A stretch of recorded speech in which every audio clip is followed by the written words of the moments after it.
Hello there, this is Nick Davis, ex-White Dwarf back in the 90s, and today we're going to be talking about White Dwarf 228, December 1998. Wow, that is 25 years ago now. Good blimey. So we're going to be looking at White Dwarf here. It's going to be the Christmas edition, as you can see from the Wayne England piece of artwork just there. But before we get started, there's a couple of things I want to talk about before we jump into the book. First off is, have you checked out my Kickstarter? This is my Kickstarter just here. This is the Production Bible, a carryover from my days of working in Games Workshop, where we made production Bibles of our books. This is Let Hunt Monsters. This is my latest book. It's available on Kickstarter. Go to letshuntmonsters.com and it'll take you directly to the Kickstarter where you can back this book and help me launch it. We're at 127% funded right now, and it's basically a comic book about a teddy bear who basically takes on the monsters under the bed and hunts them with extreme prejudice. This is a great book for anybody who is a fan of 2000 AD or even Rick and Morty, because there's a lot of fun stuff going on here. And if you like Simpsons, you're going to find some fun laughs in this book about Mr. Button. That's Mr. Button just there, who hunts monsters. Let's Hunt Monsters is basically available on Kickstarter now. I have about just over 10 days left to run on the campaign. So you want to pick up the book, take a look at it. Also, have you checked out my latest fantasy book? This is the Night Guardians. The Night Guardians is a tale of 4 cuddly toys who basically protect us from the boogeyman and the monsters under the bed. This is an old ages fantasy story in the same vein of The Labyrinth or Dark Crystal. Yes, right, folks, this is a dark fantasy story. It's a 156-page self-contained graphic novel. You don't need any prior books to basically pick this up.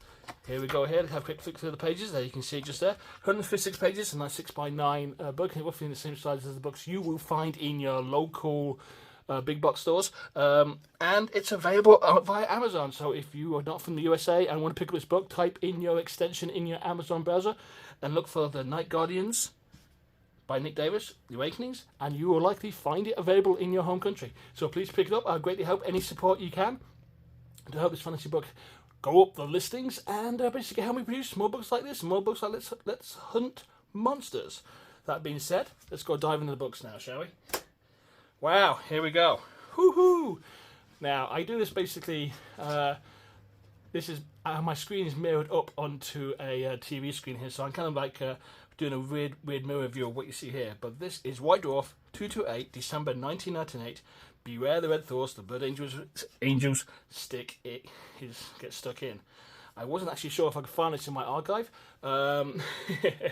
My archive is kind of spread out, and I've got a lot of missing books in there. A lot of them actually going to be US books, so I may be running out of the UK books that you can look at. I might have some UK books left over from basically my travels when I travelled here from the UK to the US, but it remains to be seen. That being said, we've got a beautiful Blood Angels cover here. Blood Angel fans, please don't hurt me in the comments below.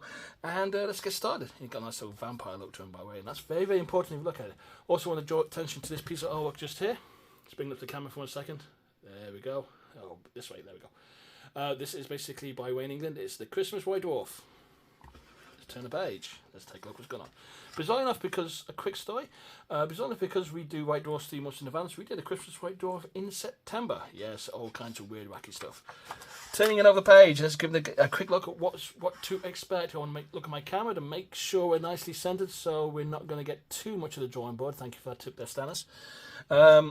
So basically, we're going on here. It's the typical Millennium index we expect. We have Warhammer and 40k put into their various sections. We've got the release of the Raider at last, which is great. This is great to see. We have basically the normal breakdown sections here. More Dogs of War to expect. Blood Angel Codex is obviously coming out. We talk a bit about Angels of Death, and we actually I think we have 2 battle reports in this book, so that should be something to look forward to. So let's turn the page and see what cuts loose. Oh wow, look at that. Look at this here. We've changed the White Dwarf blogs. We went from the side column to basically a half a page here, where we give everybody a descriptor. For me, it says, oh my gosh, Nick Davis, he cones like Chris Cole, bless him. Yes, that's a comment by Paul. My job is everything else that needs to be doing. What games have I played recently? I'm currently running a 40k campaign, 1,000 point lunch league. I do a lot of that actually in Games Workshop. What are you painting at the moment? Dark Eldar, Incubi, Spent with Gloss Varnish and the armour. Fact is, Nick is actually cold-blooded and never ever blinks. Actually, if you ever meet me in life, you'll actually be surprised how often I actually don't blink. I just blink very slowly. We've got an ad down here asking for more White Dwarf staff, because basically we can never get enough, and basically all the usual suspects there. which do all the fun bits and pieces. This is a news section, so basically we've got bits and pieces going on here. We have the Painters Wanted. Blood for the Empire, talking about the new Blood Angel releases. Muddled Magic, where basically game developers have made an unfortunate mistake of one of the Skaven spells cards in Warhammer Magic. They asked us to let everyone know so the packaging guys don't irate. Basically, it's the curse of the Horn One says. Oh, I don't know. I'm not going to read all that out. But basically, the fun thing about this miniature here is a just going one, and it's a little bit too wide for its 20mm base, which is basically what, 2 centimeters, right? No, 10mm, 20mm. Oh, I'm also confused. I'm more confused today. I do apologise. Adrian wants to talk about Battlefleet. Adrian's getting excited there. Painting lessons, where they go paintballing and shoot each other. That was interesting. I actually remember doing that. That was actually a lot of fun. I got shot in the knees by Chris Harbour. That hurt. And I basically got shot at a lot as I led a charge out of a building, but somehow got missed. So that was a fun day of actually not being able to see through our goggles because they continually missed it up, and basically trying to shoot a high management at all the times. Also, we have basically battle gear here, and we have our very awkward. I'm going to bring it up the camera, you can see it. Very awkward, guys. You like to know better. Hug, look at us. We're wearing Games Workshop merch. Pictures there. Oh my god, I look so young. And doesn't Graham and the Schuster look very, very awkward as I grab him in that buddy shot. Oh my, fantastic. We also got the Mega Paint Set, which is for $100. You can buy all these paints and guarantee that only one of them will actually probably work if you open the lid, because these paint pots were crap and they dried the paint up so fast. It was unbelievable. Anyway. Last pieces of news here, we have the Black Library, new releases for the month, and Citadel Journal. Lots of we've got Warhammer Seas, Dogs of War, High Elves, Dark Elves, Space Marines, and Dark Eldar are a big release for this month as well. And we have Codex Blood Angels, Beware the Red Thirst. Anyways, reason they have a vampire look to them, after all. Angels of Death, I think this was laid out by me because I did a lot of the 40k articles for White Dwarf at that time. Gathog is an in-depth dive. I cannot speak today. I might need another cup of tea before we get through this entire book. In-depth dive into the Angels of Death. Beautiful artwork by Des Hanley here again. Some actual in codex shots there from the actual pictures from the book. Commander Dante, remember it was Captain Dante. Who basically got his mind screwed over by a awkward boy back in a second edition Warhammer 40k battle report. So basically there was actually some history carrying over and storytelling carried over from that battle report into the actual codex as well. So this character did not exist until we called him Captain Dante in that battle report. Bits and pieces about the dark. I'm going to keep on the Dark Angels because Dark Angels was the chapter I worked on a lot when basically I first started playing 40k. These are the Blood Angels. Again, Blood Angel fans, please don't crucify me in the comments below. This is just me getting all muddled up and crazy. If it makes you feel any better, you get me angry in front of my kids, I will absolutely forget the names and name all the dogs first before the kids. Anyway, so we got all the bits and pieces going on here. I'm showing you more stuff here. Beautiful special character with Chief Librarian Mephisto. Absolutely beautiful miniature, that is. More beautiful from Des Hanley. Some colour copy talking about the Blood Angels here, and some of the Blood Angels interesting rules they have, and that Predator with the twin autocannons on there. Fantastic miniature. The Bow Predator. Bum, bum, bum, bum, bum, bum, bum. Blood Angels banners and markings. This was a nice, beautiful breakdown. I think it was taken from the codex page. If you remember back in the old days, the first chapter approved for the Rogue Trader, which is detailed in the entire chapter. I think it was the Originals chapter. They showed a huge banner breakdown at the end, and it was a wonderful resource for you to look into and actually be inspired to paint your own chapters. I think I asked for this to come in for that reason. So we basically got markings, you've got banners, you can cut out the magazine if you really want to, and basically we have the Blood Angel coin down here, and the Bow Predator mini rules on this side here, 110 points. Yeah, it was, it's a nice model. It's based on the old Rhino chassis, you can see. And the turrets were really weird, and those guns were so big, and I'm not certain they basically had that really sleek aesthetic that you expected from the Predator back in the day. But it was nice. It was nice. Blood Angels 2-page spread editorial. All these images were taken from the Blood Angel Codex. That's probably where you were going to see them from. I don't think we took any new pictures for this at all. It's nice, the Blood Angels. So hey, Blood Angel fans, you got a nice red army. So yeah, and there's also my particular favourite, the Robin Reliant Blood Angels speeder. Going into the Codex 2 major spread again, basically, we are basically really pushing you towards basically buying this Codex. Only $4, which is about $6 US. Yeah, imagine that. $6 Codex, people. Wow. Yeah, that's the thing, right? Because it was basically designed as sidecar alongside Codex Space Marines. Codex Space Marines being the primary Codex, which was like £8, and then you get to put in Codex and total for like £4. $12 would get you your favourite chapter and all the rules you ever need. Actually, that's revolutionary. I don't know how they do it nowadays, but that was really a good idea at the time. Frontal Assault on Shunter's Peaks. This was the first battle report to appear in White Dwarf, and usually the battle reports are usually at the back of the magazine, but there's a reason for this because we have another battle report in this. This is John Paul Bizzagotti and Gordon Davidson, reported by Gav Thorpe, and it's basically a frontal assault mission. Basically, Blood Angels versus Eldar. That's the Blood Angel army there. This is it the studio army? I think it might be. I don't know. I think Gordon was a huge Blood Angel player in back in the day. So this might be a mix of his and the studio army to basically bolster that and actually give it a particularly interesting fighting force. There was a comment in my previous White Dwarf, I think it was 226, I can't remember the username, I do apologise. He was talking about how the Iron Fist always got their butt kicked in battle reports. That's because the Iron Fist army sucked. We basically had a tactical squad, a Devastator squad, the bikes, and a small command squad, and maybe a Rhino, I think, and a Dreadnought. Hardly the most balanced army in the world.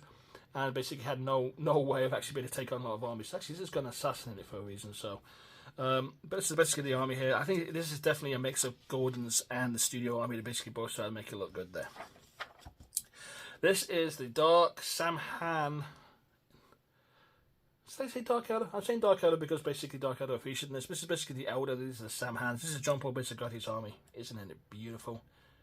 Absolutely gorgeous. Look at all that. That's amazing. Wow. Terrible player, but absolutely beautiful army. Basically both army lists again. Again, we made a big thing of this to basically not only to basically show you how armies were put together with the second edition rulebooks, third edition rulebooks, but also to give you an idea of the army breakdowns and how gamers put together armies. And this is basically two typical good gamers. This is a 3,000 point army, both sides. And how these broke down. It's actually a really good idea. I'm really glad we basically included this, and you can see the designations for commands and tacticals on the side just there. The keys, so you can see what's going on. This is actually a 3,000 point army. Point battle. This is going to be huge. And they're off. Blood Angels turn one here, basically running things in. Gordon has an extremely fast playing style. I played him a couple of times in tournaments. His turns were over in about 2 or 3 minutes, and he played so fast. You kept you tactically unbalanced because I'm a methodical, slower player, but you felt like you had to keep up with him. He basically unbalanced me. The time I played my Dark Elder against his Blood Angels in a 40k tournament, he beat me completely and utterly because I just basically was just completely off kilter and off balance by the way he was moving things around. Also, I'm pretty certain he was a little elastic with some of his measurements, but hey, it's the spirit of the game, not the complete rules of the game that actually come into play. Eldar turn 2, they did a bit of a fight back. Eldar are a bit of a strange army, really. I mean, they have lots of potential, but they really cannot stand up in a firefight. Incoming bikes. I never found the jetbikes useful myself, even with the Dark Eldar. They're just kind of more of an annoying thing. These pictures were taken in the studio photography room for basically the primary looks of the components and moments of the battle report. I don't feel like I'm babbling nonsense, so I'm going to slow down a touch. Here we go. There we go. The Fibers cannon, open fire, shuriken cannon, cut down the Blood Angels' first company warriors. Dun dun da. Lots of shurikens flying around here. If you can get your guardians into range with the shurikens, which have an insanely 12-inch range, they can do a lot of damage for basically their follow-on fires. But it's getting them into that range, and the armor is so light it's really, really hard to do, especially against an army like Space Marines, who basically are built just to bear down on you. And the Eldar got their butts kicked by Gordon, which is not too much of a surprise. John Paul Bizzagotti is actually not the best 40k player in the world. Beautiful army painter, just tactically not always there. Gordon, as I said, was always a fast, tactically sound player. It was a fun battle report. I don't think I laid this out. I think this was laid out by Simon Schuster. Oh no, this would be Andy Sharman. Andy Sharman did this one. Then we have Codex Space Marines, 2-page filler editorial. Then we go by Dogs of War, which have been laid out by me. Lorenzo Lupin, not at all inspired by Grecian or Roman warrior centurion miniature mercenary general. Fantastic, actually, kind of miniature. Another beautiful one by the patrons. This one actually Michael Perry. Here we go. This one's going to prove me wrong. Okay. And we got basically bits and pieces of rules and magical items that Lorenzo carried around with him, which is kind of cool. Lorenzo leading his army for the frontier. Now, we're talking about Volans Venators. Now, you remember me saying when I did the Dogs of War breakdown and walkthrough, I could not remember the life of me if those Volan Venators were ever made as a miniature. And some of the comments said, yes, they were. And I said, I have no memory of this. Well, this proves me wrong. There actually were made miniatures. I have no idea how I completely forgot this. In my only defense, I can say it's been over 25 years and a lot more important stuff has happened in my life since laying out this page. That's all I'm going to say about it. They are beautiful miniatures. I got no idea if they're still around anymore. They've got the old Empire plastic horse there. They've got a very dramatic heavy cavalry feel to them. And they look great. And again, these were done by Alan Perry, some of his best toy soldiers of that period.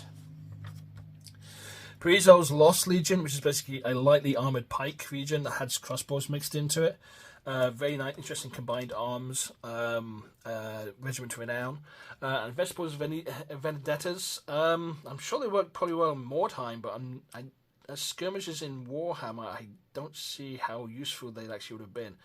But anyway, let me know if anybody had any success with these guys, because they are beautiful looking miniatures. Just for skirmishing, they're not very good at anything. They're very expensive to be throwaway troops, if that makes any sense. Because skirmishers are usually used in that way to screen and pull away like elements or distract. And I don't think these guys could even do either. So, anyway, turn the page over here. We have some more photography of Dogs of War miniatures. I think we probably added some of this stuff in to basically build it out. This was, I think it was photographed by me, by the looks of it. There's the Rollins Venators there, which again, I photographed them. So I don't have no idea why I have no memory of them, but I probably did. And there's the skirmishers taking on some, is that ghouls? No, the beastmen, the Urgs, the smaller beastmen. And a full-on Dogs of War army here. The only thing I found out reading this, I think about the Dogs of War army, and it's the only one that I think of, is it's a shame you just didn't have like normal mercenary troops that you could put in there as a non-name brand, so you can bring crazy things in like your own conversions, or even Nippon warriors and that sort of fun stuff.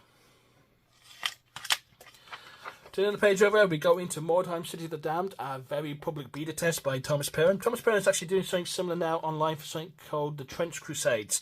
Go check it out. I think he has a page on Facebook. Search for Thomas Perrin. He is looking for playtesters for Trench Crusade. It's basically 1914, and he's brought the Crusades forward into that period. Basically, heavenly hosts versus the demons of hell. Looks very interesting. He's doing beta testing on that. It's another skirmish war game.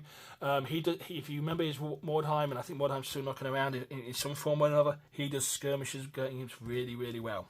So basically, we're now looking into basically warbands here. And this is this dwarf warband here by Andy Sharman's dwarf warband, and they were a pig to fight against. But since the game was basically about collecting warpstone, you could usually, they called it Weirdstone, you could usually basically outpace him to basically grab the loot and run away from him. Don't get stuck in a fight with dwarfs in Mordheim, by the way. Dangerous business. Another comic strip. I don't know how many more of these have got to go. I think we did one for every single one of the Mordheim beta test rules. I enjoy the heck out of these because it just reminds me so much of Thud the Barbarian, and I love Thud by Carl Critchwell. And I always was trying to basically convince Paul that we should run a comic strip in White Dwarf, because let's make it a hobby magazine, and less about selling the product, more about making it engaging, making people want to come and buy this magazine, and the side effect would make people buy more things. But it's fun. Little thing. I think we've got like a couple more needs to go before we complete the ending, because he's going into a few more war bands, and that's basically the back end of the dwarf things. And there's buildings for basically young dwarfs. Subscribe to White Dwarf. 3 White Dwarfs for $5. Call this number now. My goodness, look at all that. Good grief. What a bargain it was back in the day. Wow. Wow. Born in the USA, Chris Fitzpatrick is our new miniature sculptor. Coming over, did the Eldar figures, the Dark Eldar figures, and the Dark Elves, and basically the Dragon Lord, and a few other bits and pieces here and there. I think it was over for like 2-3 years, and then he moved back to the US about 6 months before I moved to the USA, and he did some beautiful toy soldiers. I really like his Incubi. I wasn't too keen on the witches, but I think I might have been more to the fact that the witches were not actually that good a troop type. One of the guys, but his Dark Elder stuff and Elf stuff is really, really nice. This is a nice little spotlight on him and this kind of thing. It's got a nice funky layout to it. I think Andy Sharman did this one. Looks really nice. Okay, 99 calendar. I keep asking if anybody's brought this, and I think Maxwell and Stannis have said they own this calendar. Well, good for you guys. Beautiful artwork. I just felt I was missing something, but that's just me. Anyway, we're going to go on to Dark Raiders by Nick Davis, because at this point I am collecting Dark Eldar, and you'll see in the next White Dwarf that we do why I'm collecting Dark Eldar. But we're talking about Raiders. Big, huge use of the box graphic here to basically really punch it, make you want to look at this page. Because to be fair, there's a lot of black going about to happen, so we need that colour to basically punch it out. All right, so we get to turn the page over. I hope it's not stuck together. Okay, it's nice. It is what it is. Okay, it is one page. So basically, we made an event out of this page. We showed this raider here and the raider here. Now, I'm trying to remember something here. Let me give a second. I think one of these raiders is actually the mock-up raider, and it was only painted on one side only. And I think it was the Black Heart raider, which was just painted on one side before for pictures for the codex, and then we got a full Black Heart raider in to basically replace the mock-up we put in. Actually, there it is. It's just there. Is that one just there? That's actually one side of the Dark Elder raider there. I'm gonna put it up close to the camera so you can see it a bit more. There we go. And that raider in the Battle Force picture was basically only one side. The other side was completely plain. I wonder if you can tell from the picture. You can't because it's the angle, but that was where it's from. Oh, dear me. And we've got the bikes at the bottom here, and we just basically a little synopsis story in here, and it was basically a nice, fast transport vehicle, very light, very fragile, but it made you move it really, really fast and take huge risks with it, because if you didn't, you'd lose it. And more Dark Elder bits and pieces here, the Yunkai and the Archons. Nice little Archon image. I love the fact that basically he has a face nailed to his helmet. That's beautiful there. Warp Beasts are extremely ferocious, but it's very hard getting into contact with the enemy. Master Homunculi, a weird trench picture there, which I think it probably came from the Archon and the Yunkai in it. So basically, this would have been a picture we had to generate because it didn't appear in the codex. Oh, there's a nice little point score for him there too. There we go. Look at the rules we gave away here. Fantastic. Dark Elder 2-page codex. They are your worst nightmare. And they were actually very, very fast. You had to play them really fast and be really, really, really ferocious with them. And because you couldn't be defensive. If you were defensive with these guys, you were done. Warhammer 40k box set. Got Crimson Fists in this one against Nurgle. Oh, look at them. That's Nurgle and Thorgrim. For some reason it's in there. Wow, okay. No, it's not Thorgrim. I remember that guy's name, put him in the comments below because it's completely escaped my head. I'm sorry. It's All in the Mind by Dave Kane. Dave Kane is one of the combatants from this month's Battle of the Beards battle report that's coming up. And it's a nice breakdown of basically talking about the use of panic and fear and how to use it to your advantage in a Warhammer game. Terror is actually an interesting thing as well. You could really, really be psychological effects in Warhammer were basically a very good tool to use, especially against low leadership armies like Orcs or Gobos, and even Skaven. You can get the entire thing routing with just basically having a demon pop up in the right place. Stupidity, Frenzy, and Hatred. Yeah, these are old fun. This takes the whole psychological gambit and how to use them.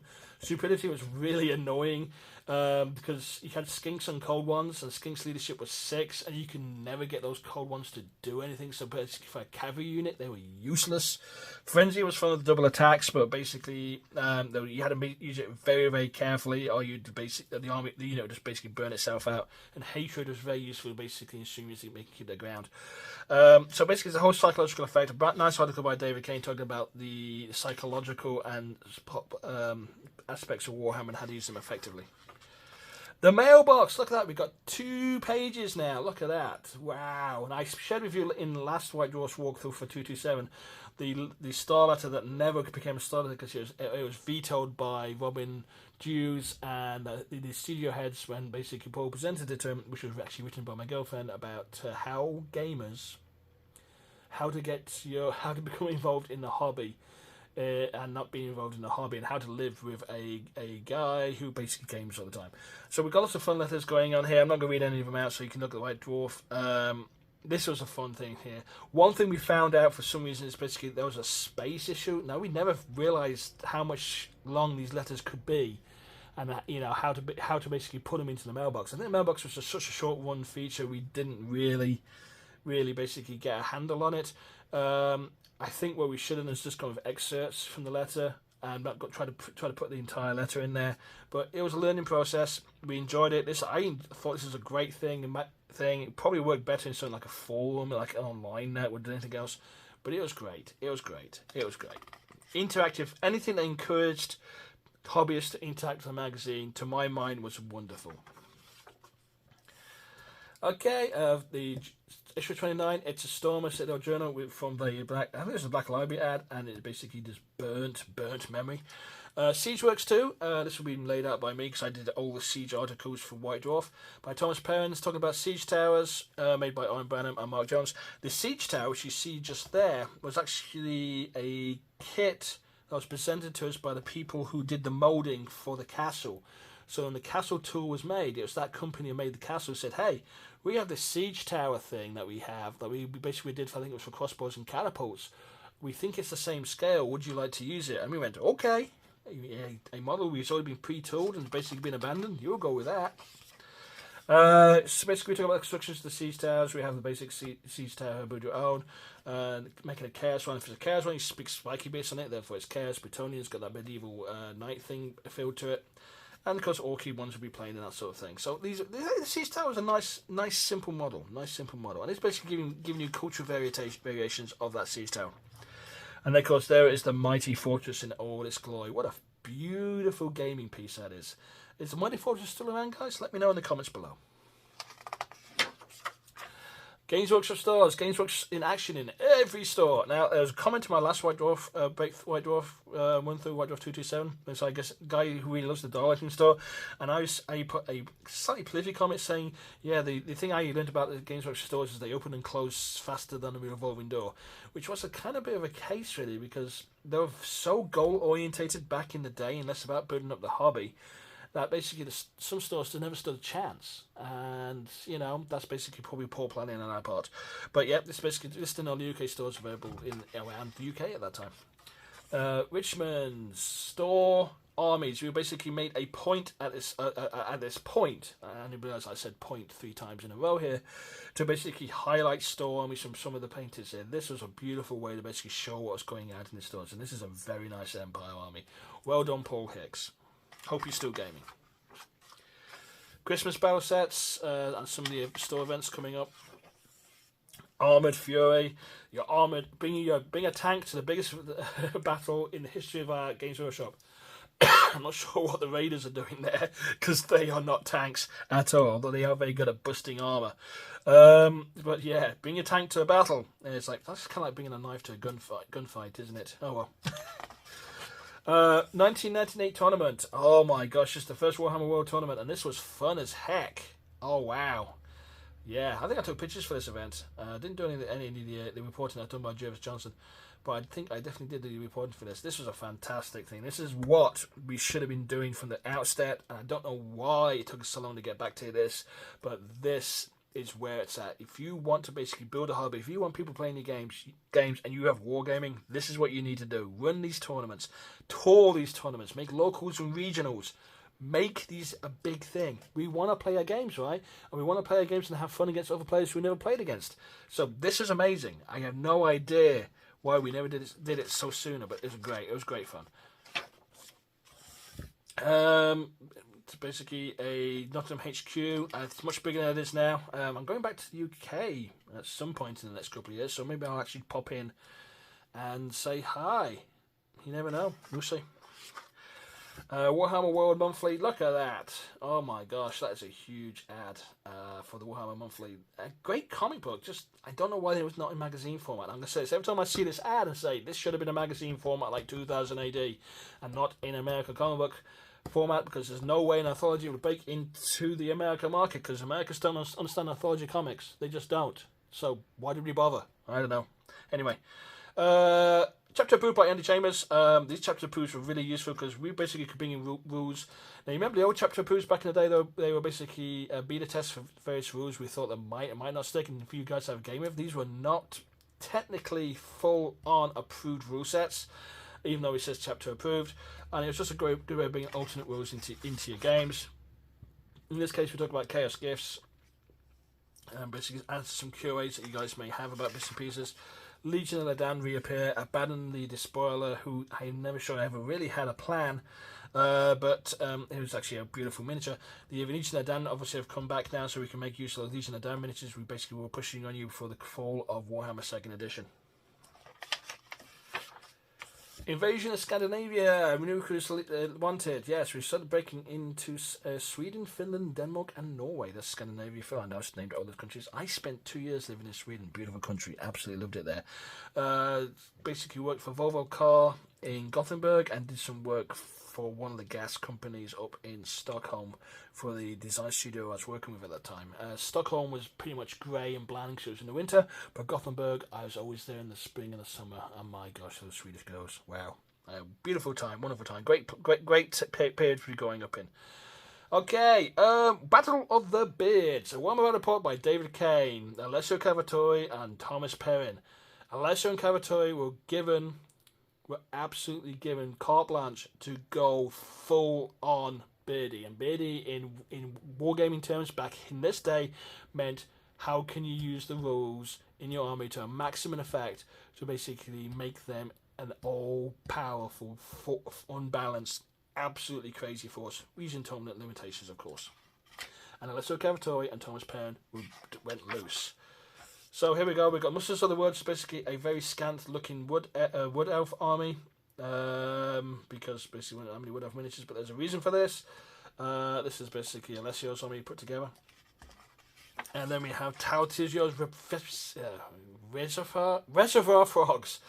Tarantino's Reservoir Frogs. There we go. Try saying that fast 3 times. Yes, believe it or not, all that there is 2,000 points. That means that's 2,000 points of Lizardmen. I can get more Lizardmen than 2,000 points than that. So they must have really overloaded these guys with basically magic. That's all I gotta say. Yeah, that's a 2,000 point army, and they just went for it. And this was a fun battle report because basically, you know, no holds barred, just really licking up against each other. Fantastic uses of magic items. There's a lot of power play going on in this one here. I think the Lizardmen finally win it in the end. Some nice photography here. Battle reports were laid out by Andy Sharman, in case anybody was wondering. I didn't touch these. In fact, I think this is the White Dwarf where I went on vacation for a couple of weeks, so I didn't actually contribute much to it. Everybody went on vacation for White Dwarf 227. Wow. Oh my gosh. Right. Okay, how are we doing? Okay, Lizardman 4, Lizardman turn with 4. Great fun stuff. Absolutely insane game. And there we go. That was it. That was fun. That was it. The battle report. Okay. Actually, I think I got one way around. I think it was Thomas and Alessio versus David Kane. Yeah, I think it was, yes. So I got the wrong way around, so I do apologise. I thought this was basically the battle report where Alessio and Thomas were allowed to really cut loose. But it was still a fun, good game, though. Okay, mail order section.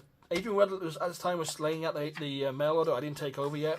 But as you can see, we're getting better with basically showing toy soldiers. I still think we still had too much background in these, and we should have shown these white background to make these really, really pop. But great little deals going on here. I always would call this the Roman Reliance Land Speeder. I know it's not liked by a lot of Space Marine players still, but it's just a fun thing to call it. Imagine it with 3 wheels, you just find the comedy in it. Dark Eldar deals and that kind of thing. $8 art codexes. Wow. Oh my gosh. The prices were still expensive. We considered still expensive back then, but compared to what they are now, this is like pennies. It's pennies. Dogs of War bundle deals. We talk about Regiments of Renown, so you can get your Dogs of War. Siege Tower with basically exterior decorating bits and pieces. We're starting to do a big thing about these exterior pieces at this point.